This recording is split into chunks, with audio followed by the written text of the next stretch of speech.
What's up, you guys? Welcome back to another episode of The Ground Up. We're your hosts, Nay and Kazi. We are siblings who are in the entrepreneurship space, and we talk on faith, family, and entrepreneurship.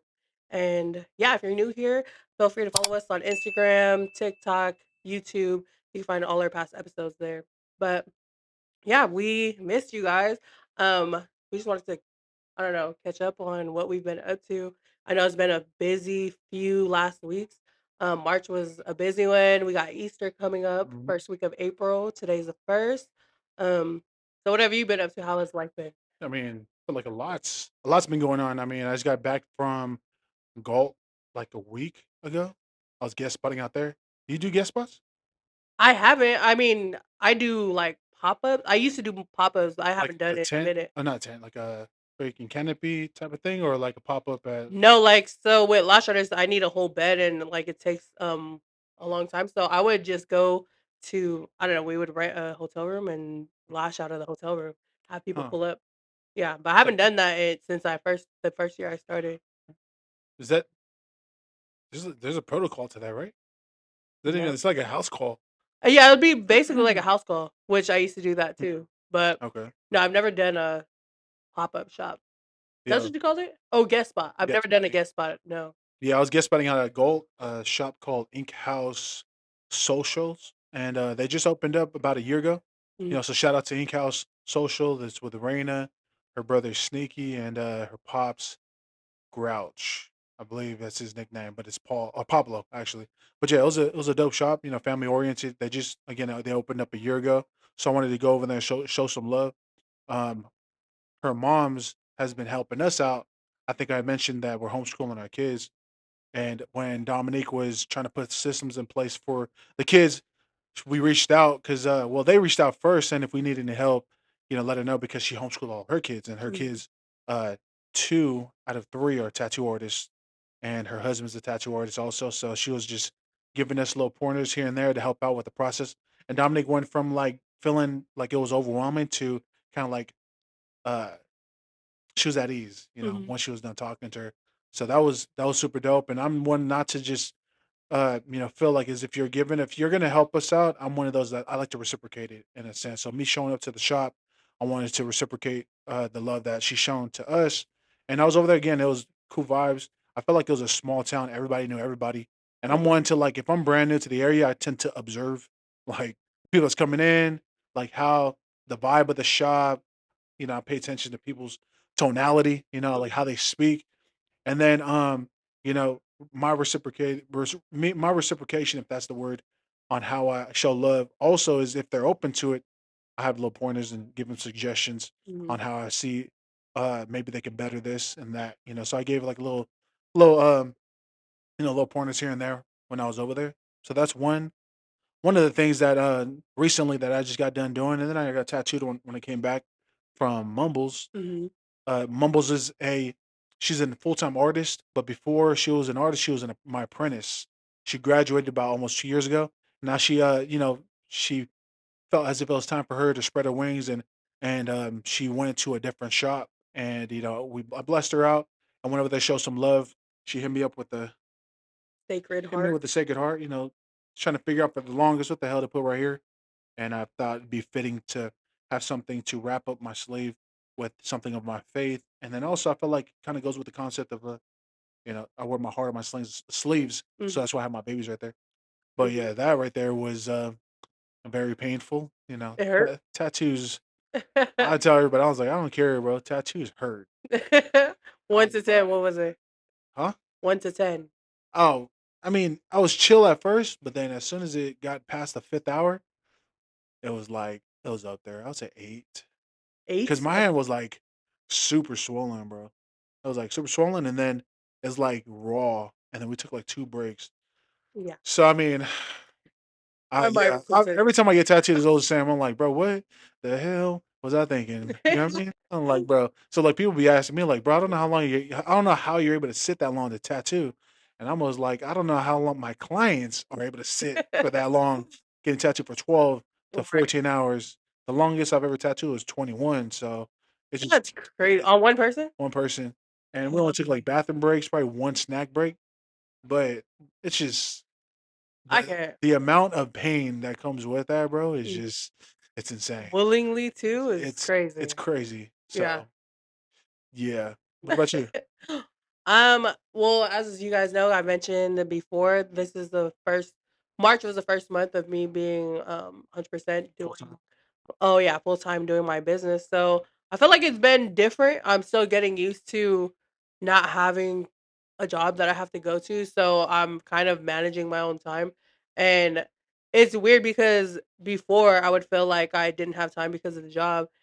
And now that I'm in charge of my own schedule, I still feel like I don't have time. But that just goes to say is you have to be what good at managing your time when you're in the entrepreneur space. And that's something that I'm learning because time just be slipping away Mhm. fast before I know it. The day's over, The and I whole feel week like is gone yeah, the whole week is fast. gone, and I feel like I haven't accomplished the things that I need to. So, yeah, it's just been a crazy shift in that sense as far as being a full time lash artist. But I do feel like more at peace. I don't feel stressed anymore. I don't feel like that pressure that I felt of having to go to that job anymore because I'm literally making my own schedule, doing what I love to do. I mean, I'm still building my book, so yeah, it's there's that, but I think with that, you have to be mentally strong too when it comes to the entrepreneur space because not all the time are you gonna be booked out and not all the time are you gonna have like all these clients come to you and what I'm learning is to trust the process. I've done it before. Oh yeah, I was that's what I did too. I had moved rooms. I'm still in the same house, but I moved rooms in my home and doing that, I went through hella different.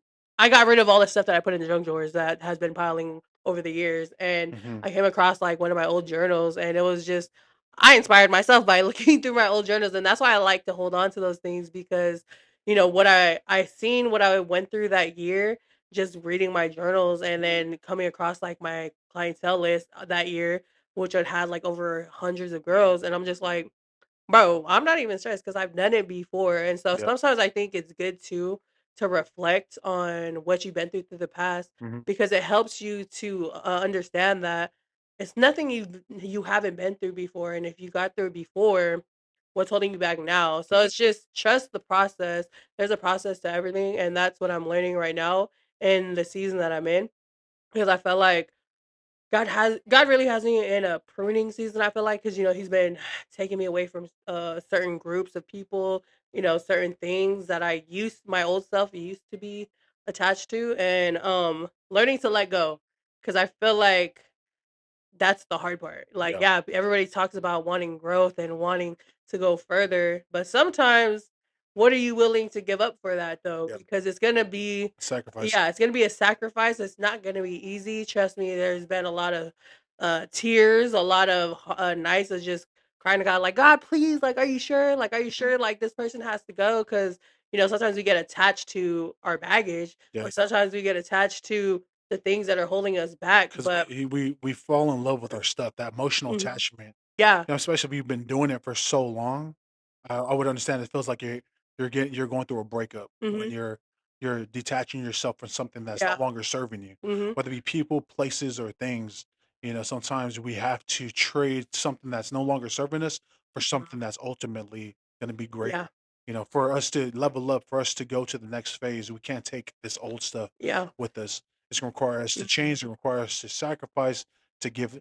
So it's a law of sacrifice. The law of sacrifice in 21 irrefutable laws of leadership states that in order to go up, you have to give up. Yep. There's things you're gonna have to give up in order for you to level up. Mhm. And that's a lot of things. That's some of the things that a lot of people don't want to do Mhm. because they love their stuff. They want to hold on. They think that they can take this with them. Mhm. So but not understanding that it can become an anchor for you. It's going to be holding you down, Mhm. and you're like wondering why you're in this cycles because you're not unwilling to let go of the lesser thing to go Yeah. to the greater thing. Not saying that you're better than some of the people that you have to let go of. Like we talked about this previously in some of our other pods, where you have to learn to love people from a distance Mhm. because they're toxic for you, right? They're keeping you in this rut. They're like maybe they're a leech. They're like sucking you dry from the stuff that your hard work and your fruits of your labor.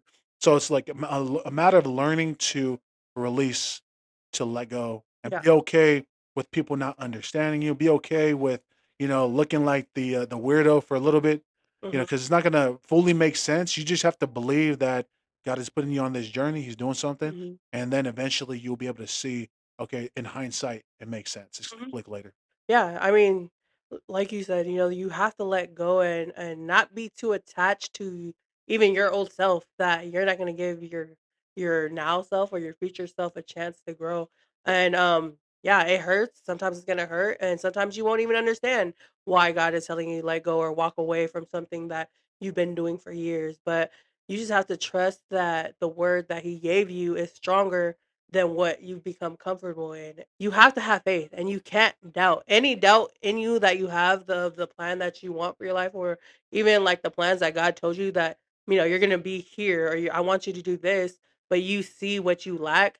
God already considered all those things when he gave it to you and you have to believe that his word is way stronger than your incapabilities or than what you lack in yourself. And so that's constantly what I'm reminding myself of is I know what God told me, and I know what He told me I'm gonna do. And although I do have days of doubting myself, I have to shift my perspective and remind myself like it's not for me. Like, of course, like I would rather be comfortable at this job and or be comfortable at something that I know is gonna be easy, but that's not what He called me to do, right? And so, I anyways, mean, who everybody? I feel like a majority chooses the road with less resistance, but it's the road that has the resistance because when you're going uphill, obviously it's going to be harder, but at the end of the day, once you commit to the road that's with the most resistance, right, then eventually it's going to pay you the most dividends at the end of the day. hmm But you'll never get to that point if you choose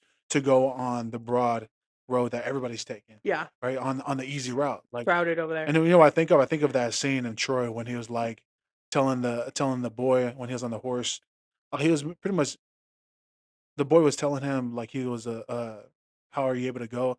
I'm paraphrasing a little bit. I think the boy was telling him like how is he not afraid to hmm go and go head up with these the ops, and he told him that he was afraid, the boy, and Troy told him that's why nobody would ever remember your name. You know what I hmm mean? So it's when you think in history of the people that took a stand, the people that actually went on the route that was like not the popular route, right? hmm Think of like what's the name, Rosa Parks for the hmm bus. You know who Rosa Parks is because she's the only one that stood up, but you don't know anybody else's names on that When she bus, sat down. huh? No, She's like, I'm all just she did playing. was sit down in the back of the bus. No, I'm just playing. That's from I remember that was from what barbershop. She Yeah. was like, all she did All was she said sit was up, sit was down on the chair. She was tired. her. But yeah, I know her.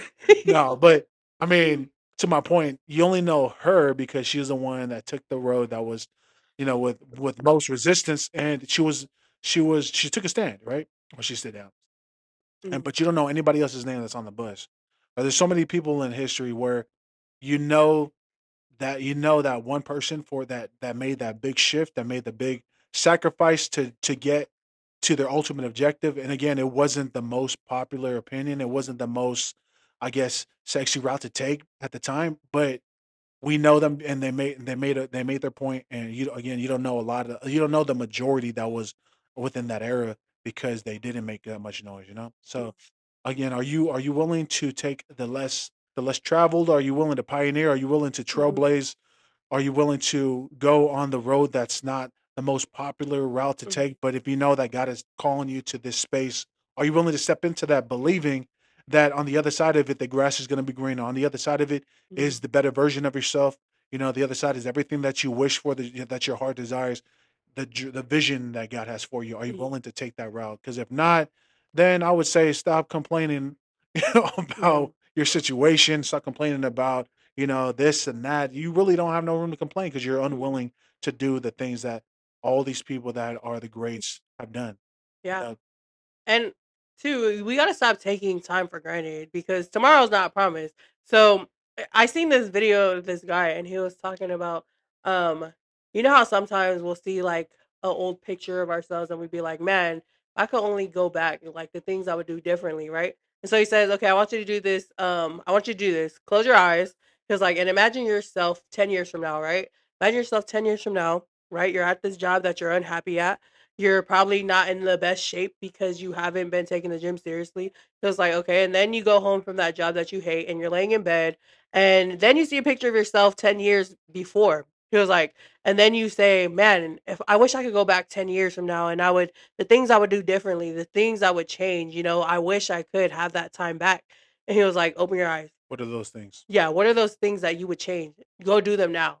Go do them today. Like, and that shifted my mindset because it's just like it's true. How many times do I look at a picture of like when I was in high school, when I was younger? It's like, man, I wish I would have done things differently. Hmm. But the where you are now, because you have that, that revelation, because you have that mind shift, you're able to do all those things now. And the only things holding you back from doing that is literally ourselves, our excuses. We could come up with excuses for everything of why we don't do stuff. And I think it's you have to get it into your mind that this is what you're gonna do, and then don't have a plan B. Literally just go to full force on that one plan, because I feel like when you make the plan and then you're already planning for a plan B, you're just already preparing to fail. So it's Yeah. just like, or preparing to go against what you said you were gonna do. So you have to take yourself seriously That's your first. your out. Hmm. That's your like if things get hard, it's cool. I got plan B. Yeah, I could chill over here. Yeah, yeah, and I would say it's going to be hard for you to fully commit and give your 110% because you got that plan B. That plan B, that's your safety net. Hmm. So again, though, it's important. I feel like for people to understand the way the brain works. When you have that in the back of your mind, in your subconscious, it's not going to allow you to one conjure up anything that's going to be beneficial for you to take those steps necessary to get you to this ultimate objective, and then it's going to actually hold you back, right? And it's going to be easier for you to take the exit. It's going to be easier for you to like just be chill and be laxed with it. So like what you said, burn the ships, get rid of Plan B, Hmm. right? And freaking, I mean, just start walking, bro. I feel Hmm. like people think they got to know everything before they take that first step. Yeah. It's when you it's when you take that first step that I mean, once you figure out the first step, and then it's like just keep on walking. You just got to know what's the next thing I got to do. What's Hmm. okay? Once I'm done with that, once you get to that point, okay, what's next? Hmm. It's a matter of like prioritizing and then moving accordingly. Hmm. But I remember for a long time, I thought that I had to understand all the pieces that come with owning a shop. Hmm. And it wasn't until I opened the shop because I opened it not really fully understanding what came with it. I opened it and then things started happening. Okay, now I know I got to do that. Okay, now I know I got to do that. Hmm. Okay, now I know like dealing with people is not easy, so I got to learn how to communicate with people effectively. Now I know that systems is necessary. Yeah. So like I wouldn't get to that point of understanding it unless I first believed that I can do it and took that step Hmm. first. But Yeah. it's people get that. I think we've mentioned it before. It's the analysis paralysis. They analyze everything that's required. They get so damn overwhelmed to where they deal with anxiety, and actually like it paralyzes them from moving. Hmm. So I say fixing your focus is real key. Also, Hmm.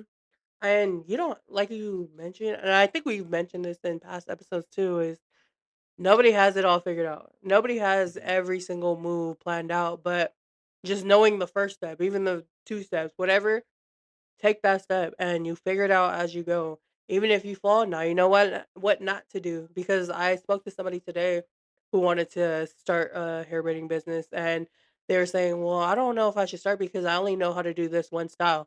So do that one style then. Exactly. Do that once, Do that one and style. eventually, once I would say, eventually, once you have the they call it capital to invest, Hmm. money to invest into learning a different style, Hmm. then you can start adding on, to your arsenal. Yeah. But work with what you got. Hmm. But you can make money off of what you know right here and right now. Plus, too, like if it only takes one, because say you know that one, but you've mastered that one style, and now you become known as the master of that style. People will start booking you for just that style because they know Yep. that you've perfected, you've mastered your craft, and you're not a person who does thousands of styles. But like, it's not. It's yeah, you know how to do all those things, but you're not the master of any of them. Yeah. So it's yeah, I would say just start, even if it's one thing that you know how to do. Yeah. For example, like when I first started tattooing. I didn't know anything about Polynesian tribal, right? Mhm. I didn't know anything about Polynesian tribal. I was doing script. I was trying to focus in on black and gray realism. Was I the greatest at it? Was I even good at it? Hell to the no. But I started with what I knew, which was black and gray realism and script. And then as I was doing that, people kept asking me if I knew how to do Polynesian tribal, and it Mhm. was a high request on it. There was a lot of people requesting it because people associated tattoos. Okay, he's Polynesian. He must know how to do Polynesian tribal, Mhm. and which I didn't. But I was one of those. Okay, people keep asking me about it. So while I'm doing the script and doing black and gray, which I know, um, I'm going to invest in figuring out how to do Polynesian tribal. Mhm. And then I started honing it. I started focusing more on that because that's what my clientele wanted. Yeah. And now I'm known for Polynesian tribal, but it wasn't like I'm not going to start because I don't know how to do Polynesian tribal. People want that a lot. It's highly Mhm. requested.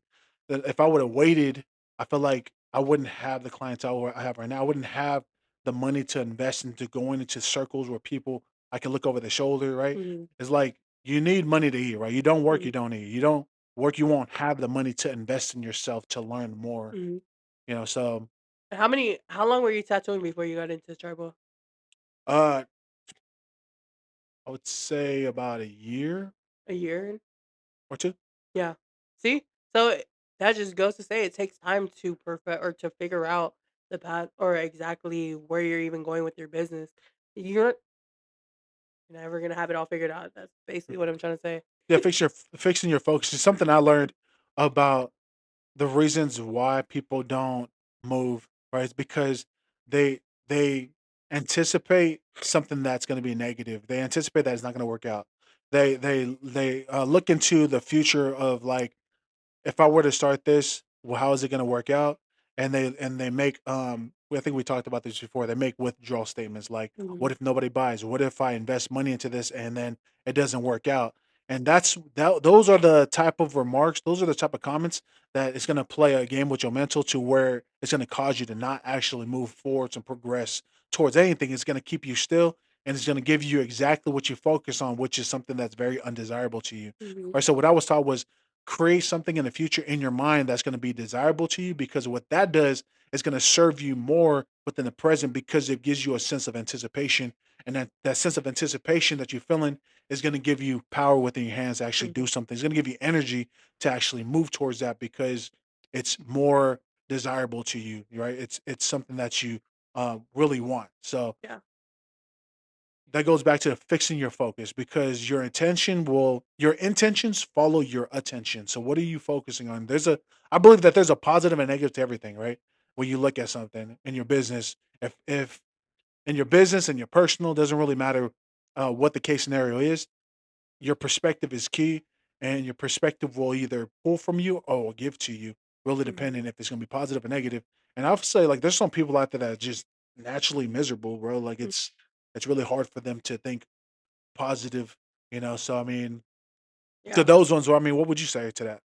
I mean, you just have to have the mindset that you are more than an overcomer. You are called to be the head and not the tail. Huh? Like I'm telling you, once I started to get into God's word and I started to understand really how much authority He gives us and who He's called us to be, I don't walk around feeling sorry for myself. No, I declare God's word, but not only that, I believe it. I don't. I think the people who um walk around throwing themselves pity parties or even saying like oh man me oh my those people I felt like they've become attached so much to their lack or to their incapabilities that they start to identify with those things, but it's like that's not who you are. Yeah, that might be something that you have or something that you're going through, but that's not who you are. That's not who God told you that you are. And I think they find 'cause some people get comfortable in their incapabilities and they hide behind it and they use it as a reason of why they Yeah. can't. But if you remove that and say that, "No, I'm this person, I lack in this, but I still can do this through God or through, because I'm gonna learn," because where there's a will, there's a way. And if you really wanted to, you would be able to do the things that God has called you to do. But because you take identity in your lack, you use that as, you're never even gonna try because Yeah. now you're not even going to even you're gonna shut down every opportunity that comes its way that could have been a way for you to get to where he's trying to take you. But like I said, because you already identified and already in your mind made out the outcome, you're just gonna shut it down. So I think it's important to the way that you perceive yourself and the perspective that you have Yeah, on situation. like what I'm hearing is like your self talk. What does it sound like? Mhm, Like what do you tell yourself? Right. I mean, I know we're not just doing like this whole like not trying to sound like what you say. I mean, it sounds cliche, but your words do have power, right? Like, when you are going through stuff, are you telling like in your mind, in your subconscious, does it sound negative to you? Like, oh, this always happens to me. Oh, mhm, why me? This shouldn't happen. Shouldn't have happened. Like every time I do something good, every time something's going right, it always goes left. Something's always gonna happen. Like what is that? What does it sound like? If it's negative like that, I would say fix the way you're speaking to yourself because you that right there is gonna actually draw more of that. It's gonna manifest, mhm, right? Because the word talks about as a man thinketh in his heart, so is he, right? mhm, And it also talks about out of the abundance of his heart, his mouth speaks. And mhm, then we know the the common one, which everybody knows, is there's power in the tongue to speak life and death, mhm, and those that speak of it, they shall eat the fruits thereof. So it's really being uh super intentional with what are you thinking, your self-talk. Make sure your self-talk matches with what you really want in life and not what you don't want to attract and mhm, what you don't want, and using it as something that's going to motivate you, that's going to encourage you, it's going to lift you up when you're feeling down and out, feeling like quitting. mhm, So it's really being very intentional with the way you think so that you're intentional with the way you speak. mhm. And nobody, like you said, nobody wants to be around somebody who all they do is complain all day. All they do is talk down about every situation, rain on your parade. Mhm. It's just that literally, like, those people I literally see like a dark cloud over, and I literally steer clear of because you could say, "Oh, it's a great day today," but like, "No, it's hella hot," or it's just like, or it might be raining. Oh my gosh, like there's a rainbow. Yeah, but it's hella wet outside. Like, you know what I mean? Yeah, So they're yeah. always gonna see a negative and something positive that you have to say. So, yeah, with those people, I would say to steer clear of because they probably might put doubt in your plans. So Mm. you have to be also mindful of the people you surround yourself with. Like, are they speaking life into your situation or are they creating doubt in your minds? Because you might feel confident, it might be something new that you're willing to try out. And then you tell the wrong friend. And now this friend, but what about the money Yeah, yeah. thing? But what about like how are you gonna balance that with your husband, your kids, like Yeah. whatever? Like, So one of my it reminds me of one of my clients when I told her that, we're looking into buying property, and she said, "I always wanted to, but then I think about, like, what if something breaks down? mhm. What if something breaks down and then I have to spend money on that? Everything's solely dependent on me." I was like, that Okay. like, you own the property, right? And then you build equity, like, you like, it's yours, you could do whatever you Mhm, want with it, right? Like, I remember this one time we're living in a house, and the owner of the house said, "My son is actually moving in mhm, to town. He's coming from Texas. And since he's moving into town, once your lease is up, and we only had like a couple months, he's like, I'm gonna need you guys to pack up, and we're not gonna renew your lease. mhm, My son's gonna be living in this house. This is gonna be his house." mhm, I mean, they said it a little bit more nicer than that, but it sounded mhm. like just cutting to the chase. But when you don't own the property, they can do stuff like that, Yeah. you know? But if you were the one to own the property, you have the final say on everything. You can renovate. That was another thing too that we don't like about renting is if when we want to renovate and modernize the cabinets, stuff like that, we can't do that. Yeah. Want to build something in the backyard, we can't do it because it's not ours Mhm. ultimately. So, but she was so focused on just that one part that Yeah. wasn't good to where it stopped her from actually even getting into owning her own property. Mhm. Right. I mean, that's just one out of like another example I can use is um what's called focusing on the positive rather than focusing on the negative. I think I mentioned this before, which was Dominique. So Dominique she said, "Man, the cleaning is never ending in this house." I tell you Mhm. about that? Yeah. Yeah, I was like, she's like, "Man, the cleaning is like never ending. The laundry is never ending." And I told her, I was like, "Do you know there's people that pray for children?" Mhm. And not saying they pray for a mess, right? But they pray for children, and we have kids. We have so many kids. Mhm. There's people that have clean houses, but they're miserable, Mhm. right? It's silent. There's no noise. They're miserable in there. I said that it's the lens of understanding that we're blessed, Mhm. right? There's there. there's a scripture and that says where there is no oxen, the oxen is clean. I'm up. Hold on. Pick that up. Where there is no oxen, this is Proverbs 14 verse 4. Where there is no oxen, the manger is clean, but abundant crops come by the strength of the ox. So where there is no oxen, the manger is clean. Meaning, like, oxen is the animal. If Mhm, there's no oxen, then obviously it's going to be clean, right? mhm, So we have a bunch of kids, so obviously it's not going to be clean, mhm, right? But understanding that kids are a blessing, understanding that what we have right now, people are actually praying for the mhm, problems that we might see as a problem. They're praying that they have what we got right now. mhm, But having an abundance mindset is looking at everything as a blessing, looking at as everything is like it's not that big, it's not that deep. It's like if you pray for a miracle, understand that there's gonna be stuff that comes with it. You pray yeah, for children, there's gonna be cockadivers, there's gonna be a mess, right? They're gonna yeah, get like stuff all over the place. But that comes with the blessing, that comes with the stuff that you're praying for. So I think it's very delusional for us to think that God's gonna give us exactly what we're praying for, and there not be anything that else that comes with it. yeah, It's like when you pray for rain and it rains, and then you're tripping because of the mud. Like, bro, it comes mhm, with it. mhm, So you can't have you can't think that everything's gonna be all sunshines and rainbows, bro. mhm. You know? Well, it's those gonna like we said earlier too, it's gonna take something that you have to give up to receive whatever you're asking God for. And we've all heard the saying, right? More money, more problems.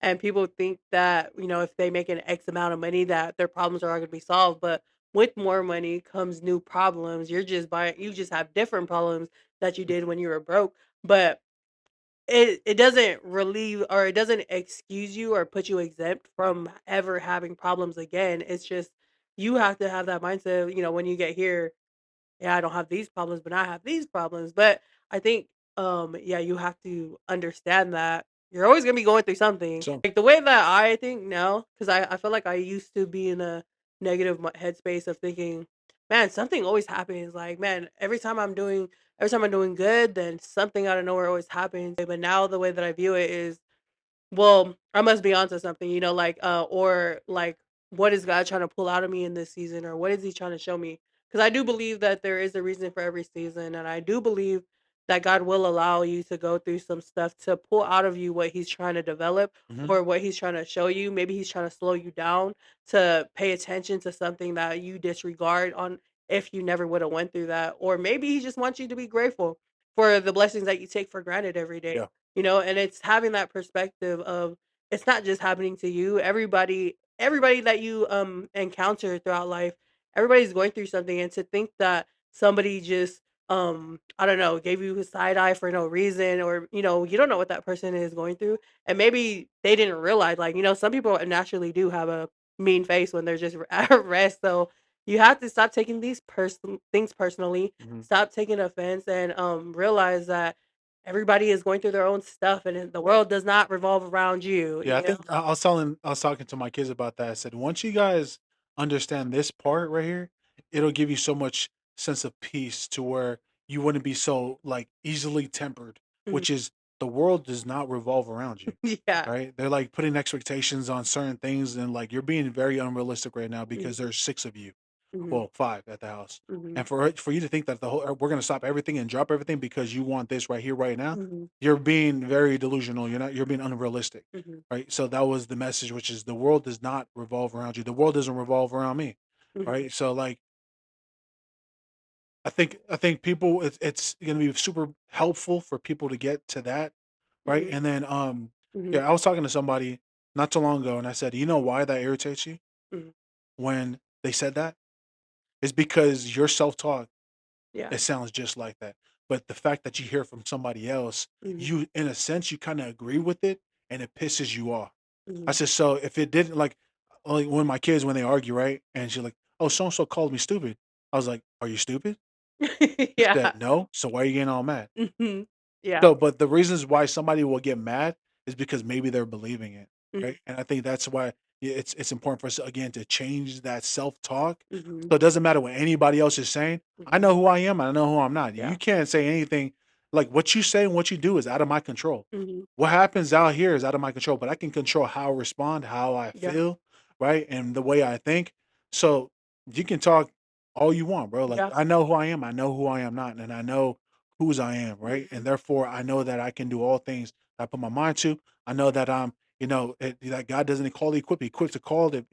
So it doesn't really matter what comes my way. I know that it's coming here, and if I'm Yeah. dealing with it, God will never give me more than I can handle. I can overcome Mhm. this, right? And God is what you said is very, very key, also, which is an abundance type of mindset. A healthy way to think is, okay, God, what are you trying to show me right now? What are Mhm. you trying to make me aware of? What do I need to change, right? Or like, what is it that you're trying to teach me? Mhm. Because I know that you're trying to strengthen me. You're trying to equip me for the next phase. So I'm open to it. But Yeah. I'm not going to complain about my trials. I'm not going to blame everybody. The reasons why this is happening is because of you, you, and you. Like, nah, okay, this is happening for me. It's not happening to me. Mhm. Right. So again, what is it that you're trying to show me? I'm open to that.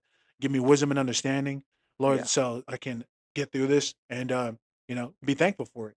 Because Mhm. if I mean, imagine if you weren't ever being put in situations to where it's going to bring hardship, how would you ever get stronger, right? Mhm. How would you ever be aware of your weaknesses? How would you ever be able to shift your mentality? Like Mhm.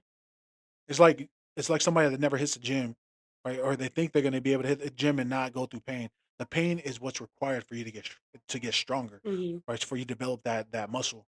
So that's what I Yeah. got to say about that. So, yeah, so learn the lesson, if you're going I don't know who needs to hear that, if you're going through something or maybe you're dealing with something, understand that, yeah, there is a purpose for everything that you go through, and whatever you're going through, learn the lesson that God is trying to show you. Take some time to reflect and see what it is that He's trying to pull out of you. I don't know, maybe you've been asking God for more patience, and so maybe that's why somebody keeps bothering you. Like He's Mhm. trying to show you. Maybe you've been asking God to, I don't know, develop some type of characteristic in you, and Yeah. that's why you deal with the situations you're dealing Hey, with. be careful what you pray for. Straight Yeah, up.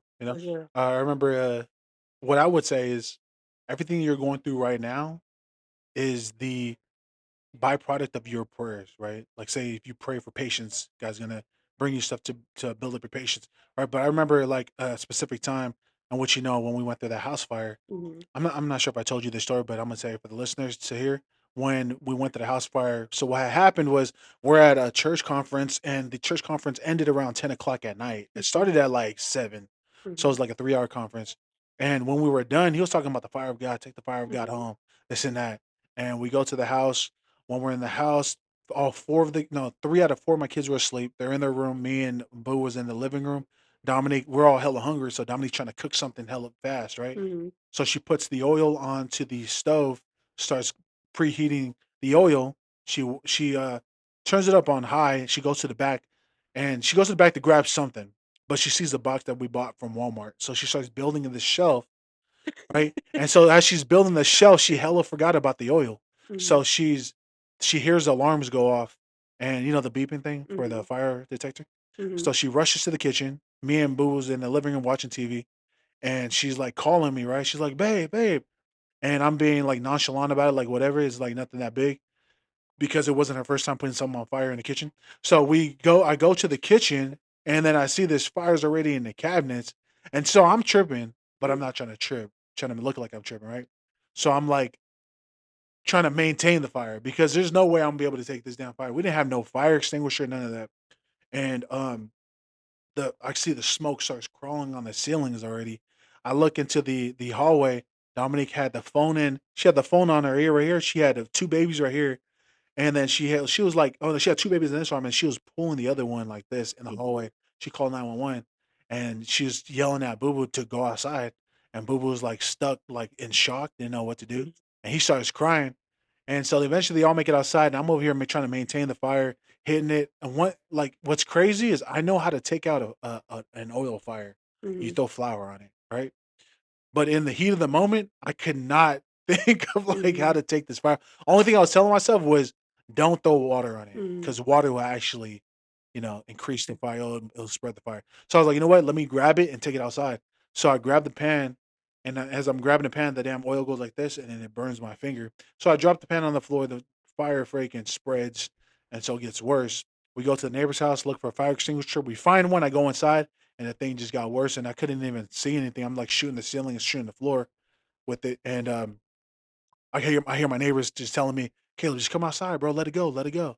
I come outside, and as soon as I walk out, the ceiling starts dropping, and we know we're watching everything happen. Right. My point is like perspective. This is still to the point of perspective. We're watching everything go down. The firefighters come through. They throwing our furniture out the window, cutting a hole in the freaking ceiling. We're watching everything go down. Dominique's tripping. Again, I think at that point I was chill. I was all right. I was good. And while she's tripping, she's like shaking and everything. I'm telling her like, dude, it's cool. Everybody made it out of the house. Everything in the house is replaceable, right? Um, it's gonna be all right. It's good. Mhm. And I feel like my side comment to that is I feel like if I was tripping, Dominic would have lost it, bro. So I Mhm. think it's important for us men to understand that our perspective, our confidence, and faith is really vital in a house, especially if you're married with children, because I feel Mhm. like they feed off your energy. Mhm. All right, so we're watching everything go down, and to your point, which I believe everything happens for a reason. I know it's a long story, but you gonna get the details. So, so we're in the car, and I'm just praying that God that it doesn't touch anything in the garage, which is my supplies for the tattoos, because that's how I provide for the family, right? And we're watching everything go down, and long story short, with that, everything we literally lose everything, but the stuff in the garage. Right. So the stuff in the garage, we ended up using that, putting that in storage, and we're living in a hotel room for about 3 months, living off of our savings. And then a buddy of ours, she started to GoFundMe, and we're in the hotel room, and we're thanking God that we made it out, and we're praying tough for favor that we find somewhere to live, because when you're trying to rent a house, they want W-2 forms, right? And we didn't have any because I was tattooing at the time for like 2 years straight. So I didn't have no W-2 forms, but I did have pay stubs. But a lot of spots they don't want pay stubs; they want Mhm. proof that you have steady income. So we ended up finding a spot eventually after 3 months. She had a little heart to heart with Dominic, and she had let us in. She's like, "Can you afford it?" I said, "Yes." We have first month's rent, we have last month's rent, and we have a deposit if you want that. Mhm. The last month's on the deposit if you want that. And so she let us in, and then soon after she had asked me, she's like, "You're a tattoo artist, right?" And I was like, "Yeah." She's like, "Well, my nephew just opened up a shop downtown, and if you want, I could put in a good word for you." Mhm. So what she does, I go over there and I was able to get into the Golden Rose, and Mhm. that's how that happened. But the crazy part with that is 2 weeks after, the lady that led us into the apartments, she retires. So like the timing was like super impeccable, Mhm. right? And the reasons why I started looking for a shop also because we didn't have no garage Yeah. anymore. So I was kind of forced to even look. But then she kind of expedited that process by putting a good word for me for a tattoo shop. Mhm. So and the Golden Rose, I was there for about 3.5 years, sharpening my skill set. And then that's when God had told me it's time, open up your Mhm. spot. So I started looking, and that's how we landed here. Mhm. Right. So like the perspective I'm getting to you is like sometimes things happen for a reason, and sometimes it's not going to look Yeah. all nice. It's not going to look as if how you wanted it to, or how you thought it was going to happen. Sometimes it's going to look messy before things start to make sense, and it's going to start looking all perfected, Mhm. right? So if that fire didn't happen, I wouldn't be where I'm at today, Yeah. right? If that fire didn't happen, I wouldn't have met so and so to get me into the Golden Rose. And if the Golden Rose didn't happen, I wouldn't be where I'm at here Mhm. for me to sharpen my skill set and prepare me for business. So it's allowing the trials that we go through to sharpen us, to get us ready for God what has ready for us already, right? So stop trying to avoid hardship, because hardship is what's necessary for us to level up, to Mhm. get to what God already has for us. So that's my long story on perspective. Yeah. That was a bit of a monologue. No, I mean, no, that was good. What I got was don't let Nikki cook it. Not just playing. But no, that's an awesome story. I didn't know all the details like that. So that's also I didn't know that that lady was the one who introduced you to that tattoo shop guy. But yeah, to your point is everything happens for a reason, and Yeah. take heart in knowing that there's a reason for what you're going through. And anyways, yeah, that was awesome. If you guys need some candy out there, get some. I'm in Modesto, Tracy, Lathrop, Turlock, just Let them know something, bro. Let them know something. anywhere that you go, I might be there. Just look mostly in the Modesto area, Tracy area, Lathrop. I like how you just All of those. came in Yeah. uninvited. Um,